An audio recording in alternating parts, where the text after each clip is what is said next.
हाँ, नमस्ते बच्चों। आज हम लोग परिसर 2 मतलब इतिहास का छत्रपति शिवाजी उसका पाठ 5वां पढ़ेंगे। शिवाजी महाराज की शिक्षा व्यवस्था। इसके पहले के पाठ में हमने पढ़ा कि शिवाजी का जन्म कहाँ और कैसे हुआ और जीजा माता ने बचपन में उनको क्या क्या सिखाया, कैसे किया। अब शिवाजी महाराज, जैसा कि पिछले पाठ में हमने पढ़ा कि वहाँ से वो शाहजी के राजे के साथ वो कर्नाटक चले गए।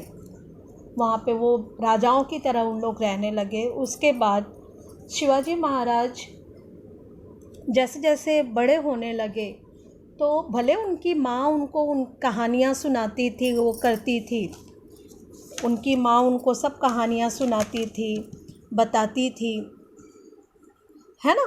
लेकिन फिर भी एक शिक्षा होती है, वो बहुत ज़रूरी होती है। जैसे आप लोग भी तो छोटे हो, घर में आपके मम्मी दादियाँ आपको कहानियाँ, अच्छी अच्छी कहानियाँ सुनाती हैं, बताती हैं, लेकिन फिर भी पढ़ने के लिए स्कूल में भेजती है ना। तो ठीक वैसे ही शिवाजी महाराज की घर में शिक्षा हो रही थी, उनकी माँ उनको पढ़ा लिखा रही थी, वो सब हो रहा था। लेकिन जब वो 7 साल के हो गए तो शाहजी महाराज को ये चिंता हुई कि नहीं, अब इनको सचमुच की शिक्षा देनी चाहिए। जबकि शाहजी महाराज खुद बहुत बड़े संस्कृत के पंडित थे। संस्कृत का उन्हें बहुत नॉलेज था, बहुत ज़्यादा नॉलेज था। और साथ में ही वो अपने शिवाजी को वो सिखाते रहते थे। उनको सिखाने के लिए उन्होंने विद्वान शिक्षकों की नियुक्ति भी की थी।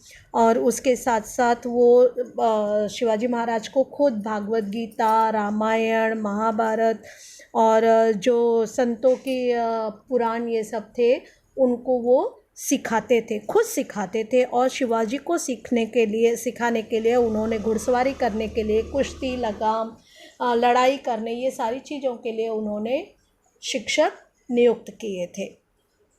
अब क्या हुआ, धीरे धीरे मतलब 7 साल की उम्र में उन्होंने शिवाजी की पढ़ाई ये सब का वो कर लिया। और शिवाजी इतने होशियार थे कि 12 साल की आयु में ही वो सारी कलाओं से परिचित हो गए।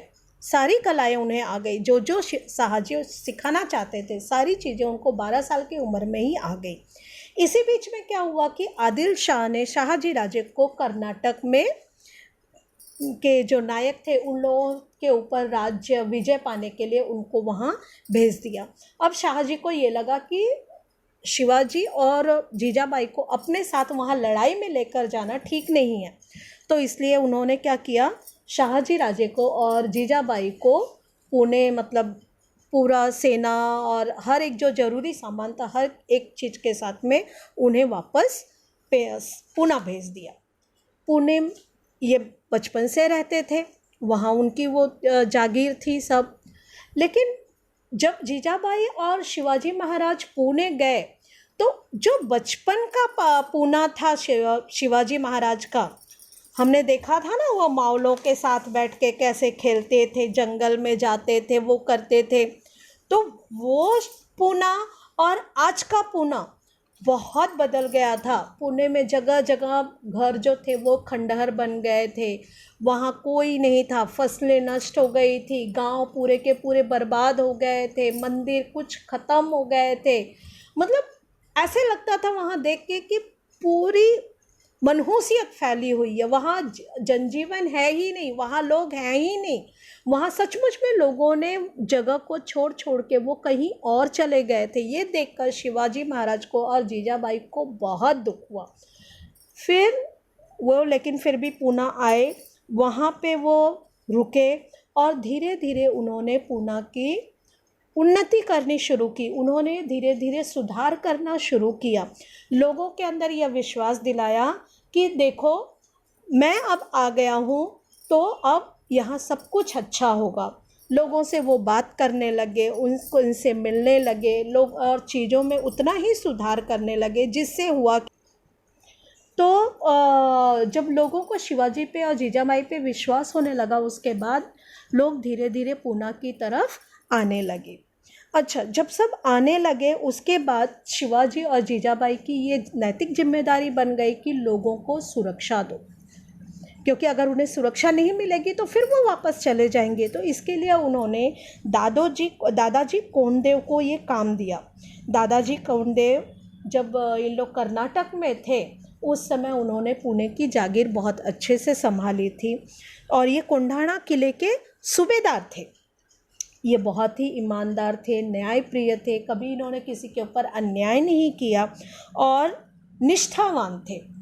इन्होंने अपने इसमें ही जब शिवाजी और जीजाबाई वहाँ रहने चले गए उसके बाद उन्होंने वहाँ पे लाल महल, पूना में लाल महल नाम का किला बनवाया शिवाजी और जीजाबाई के रहने के लिए।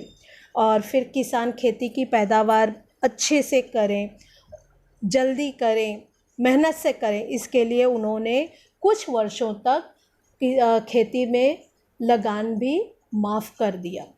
और लगान भी वो बाद में जो वो लगान भी लेते थे तो वो लगान वो खेती की उपज देख कर लेते थे कि हर खेती की पैदावार करने की क्षमता अलग होती है। जिस मिट्टी की, जिसकी पैदावार की जितनी क्षमता होगी उसकी लगान उस हिसाब से होती थी। अगर अच्छी पैदावार वहाँ होगी तो उसमें लगान ज़्यादा होता था, अगर कम पैदावार होगी तो वहाँ पे लगान कम होता था, जिससे कि किसानों को भी तकलीफ़ नहीं होती थी। फिर अगर भेड़िया है, चोरों का उत्पात है, वो है, तो ये सारी चीज़ों को रोकने के लिए कोंडदेव महाराज ने गांव के किसानों की मदद से ही बहुत अच्छी व्यवस्था की। उन्होंने किसानों का ग्रुप बना दिया और वो रात रात भर जाग के पहरा देते थे, लोगों की खेती का इंतज़ाम करते थे, जिससे उन्हें बहुत फ़ायदा मिला।